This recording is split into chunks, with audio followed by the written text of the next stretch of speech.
భారత్ ప్రపంచంలో వేగంగా అభివృద్ధి చెందుతున్న ఆర్థిక వ్యవస్థ.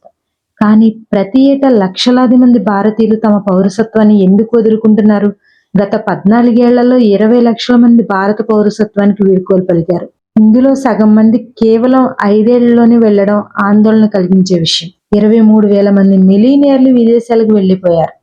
వేల సంఖ్యలో సంపన్నులు భారత్ వదిలి వెళ్తున్నారు. వీరు వెళ్లడం అంటే కేవలం మనుషులు వెళ్లడం కాదు. వారితో పాటు పెట్టుబడులు, పన్ను మరియు ఉద్యోగ అవకాశాలు కూడా దేశం దాటి వెళ్తున్నాయి.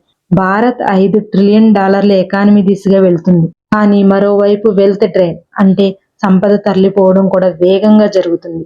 విదేశాల్లో మెరుగైన మౌలిక సదుపాయాలు, తక్కువ పన్నులు మరియు మెరుగైన జీవన ప్రమాణాల కోసమే ఈ వలసలు జరుగుతున్నాయి.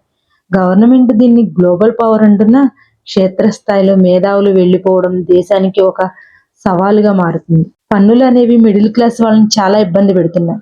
ఈ జిఎస్టీ వల్ల అన్ని భారంగా మారాయి. ఏమి కొనాలన్నా ఆఖరికి బిస్కెట్ ప్యాకెట్ పై కూడా జిఎస్టీ ఉంటుంది. సంపన్నులు కాబట్టి విదేశాలకు వెళ్తున్నారు. మిడిల్ క్లాస్ పీపుల్ అలాగే ఎదుగు బొదుగు లేకుండా బ్రతుకుతున్నారు అనడంలో ఎటువంటి సందేహం లేదు. నా మాటలతో మీరు ఏకీభవిస్తున్నారా? ఏకీభవిస్తే కామెంట్ చేయండి. అలానే మన ఛానల్ సబ్స్క్రైబ్ చేసుకోండి.